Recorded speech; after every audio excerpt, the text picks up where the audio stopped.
সম্মানিত কৃষিপ্রেমী ভাই বন্ধুরা, আসসালামু আলাইকুম। আপনারা সবাই কেমন আছেন? আশা করি সবাই ভালো আছেন।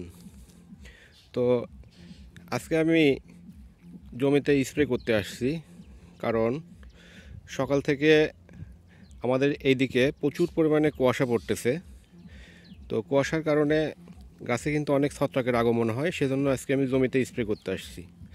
তো স্প্রে করতে এসে আমি আজকে স্প্রে করার কিছু নিয়ম নীতিগুলো আপনাদেরকে শিখিয়ে দিব। যারা নতুন কৃষিতে আসছেন তাদের অবশ্যই এটা কাজে লাগবে। সেটা হলো কীটনাশক এবং ওষুধ ব্যবহারের ক্ষেত্রে আমরা সাধারণত অনেক ভুল করে থাকি, যে ভুলগুলোর কারণে আমাদের ফসলের লাভের থেকে কিন্তু ক্ষতির পরিমাণটা বেশি হয়ে থাকে। এই যে আমার এখানে স্প্রে ড্রাম রয়েছে, এই স্প্রে ড্রামে আপনাদেরকে পরীক্ষামূলক কিছু আমি স্প্রে করা দেখা দিচ্ছি আজকে। সেটা হলো, দেখেন অনেকে কিন্তু গাছে এইভাবে স্প্রে করতে একবারে গাছটাকে কিন্তু ধুয়ে দিচ্ছে, একবারে ধুয়ে দিচ্ছে। এই ধুয়ে দেওয়ার ফলে কিন্তু গাছে কিন্তু যে সমস্যাগুলো তৈরি হয় সেই সমস্যাগুলো আপনাদেরকে আমি নিজেই দেখাচ্ছি। সেটা হলো, দেখছেন গাছে কিন্তু বিভিন্ন জায়গাতে পাতাতে কিন্তু ওষুধগুলো কিন্তু বেঁধে রয়েছে, জমা হয়ে আছে। তো ভাইয়েরা আমার, যে ওষুধটা জমা হয়ে আছে এটা কিন্তু একটা কেমিক্যাল। প্রত্যেকটা ওষুধ মানে কিন্তু প্রত্যেকটা ওষুধ এবং ছত্রাকনাশক কিন্তু কেমিক্যাল থেকে তৈরি। এই কেমিক্যালটা যদি গাছের পাতায় যদি বেঁধে থাকে, সেই জায়গাটা কি হতে পারে, কেমিক্যালের সাইড ইফেক্টের কারণে পাতাটা কিন্তু ঝলসায় যেতে পারে। অনেক সময় হলো যে কচি ডগা আছে, কচি ডগার ভিতরে কিন্তু পানিটা ঢুকে জমে আছে, ওই কচি ডগাটা হলো ভিতর থেকে হলো নষ্ট হয়ে যাবে।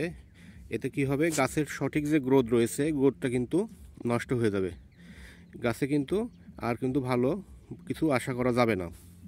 তো আমরা যারা নতুন কৃষিতে রয়েছি তারা আজকে একটা জিনিস দেখব, যে ওষুধ প্রয়োগ করার সময় ওষুধটা কিন্তু এইভাবে ধোঁয়া আকৃতির মতন করে দিয়ে দেবেন, ধোঁয়া আকৃতির মতন দিবেন, একবারে ধোঁয়ার মতো পড়বে ওষুধগুলো, প্রত্যেকটা জায়গাতে ধোঁয়ার মতো দেবে, যাতে ওষুধটা কোনো জায়গাতে বেঁধে না থাকে। এই দেখেন ধোঁয়ার মতো ওষুধ পড়ছে প্রত্যেকটা গাছে, যে গাছে কিন্তু ওষুধটা পড়েছে, পাতাটা কিন্তু ভিজেছে, কিন্তু এই পাতাটা ভিজেছে এবং ওষুধটা কিন্তু কোনো জায়গাতে জমে নেই, গাছে কিন্তু উপর নিচ সব জায়গাতে কিন্তু বাতাসের মাধ্যমে এই ধোঁয়াটা গিয়ে কীটনাশকটা কিন্তু সঠিকভাবে সঠিক জায়গাতে কিন্তু পড়েছে। দেখেন প্রত্যেকটা জায়গাতে কিন্তু উপর নিচ সব জায়গাতে কিন্তু পড়ছে, দেখেন ভিজা ভিজা হয়ে আছে।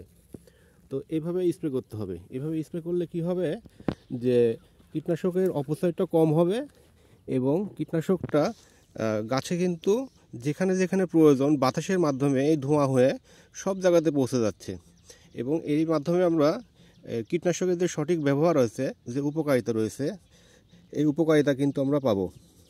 তো সাধারণত আমরা যারা অনেকে এভাবে ধুয়ে স্প্রে করে দিচ্ছি, অনেকে মনে করছে যে গাছে যদি বেশি পরিমাণে যদি ওষুধ পড়ে বেশি কাজ হবে।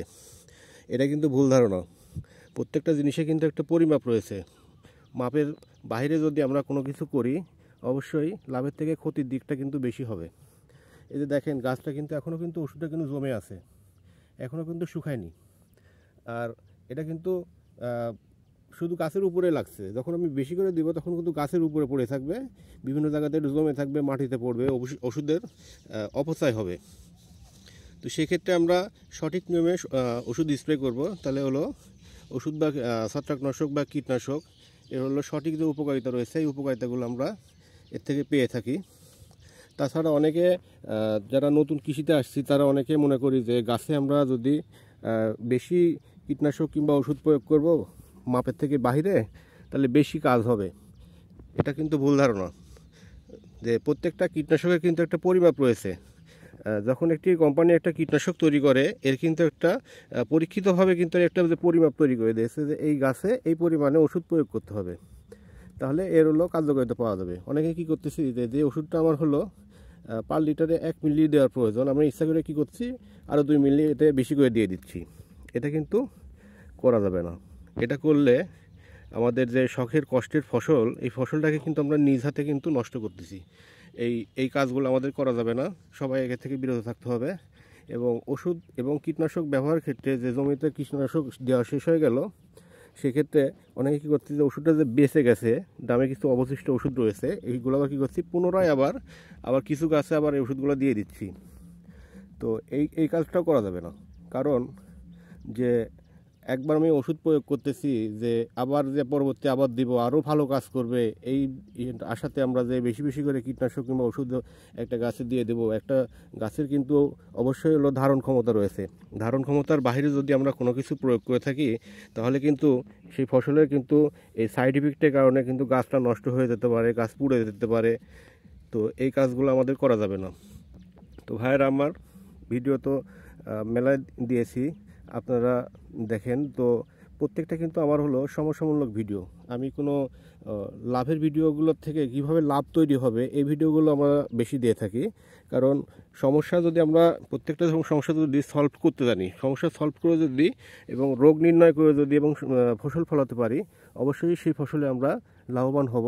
তো ভিডিওটি যদি আপনাদেরকে ভালো লেগে থাকে, যদি কোনো উপকারে লাগে আপনাদের, তাহলে অবশ্যই আমার চ্যানেলটি সাবস্ক্রাইব করবেন এবং পরবর্তীতে যাতে আপনাদেরকে আরও নতুন নতুন সমস্যামূলক ভিডিও এবং বিভিন্ন সমস্যা কীভাবে কাটিয়ে উঠতে পারেন সেগুলো আপনাদেরকে দেখানো হবে। তো ধন্যবাদ সবাইকে।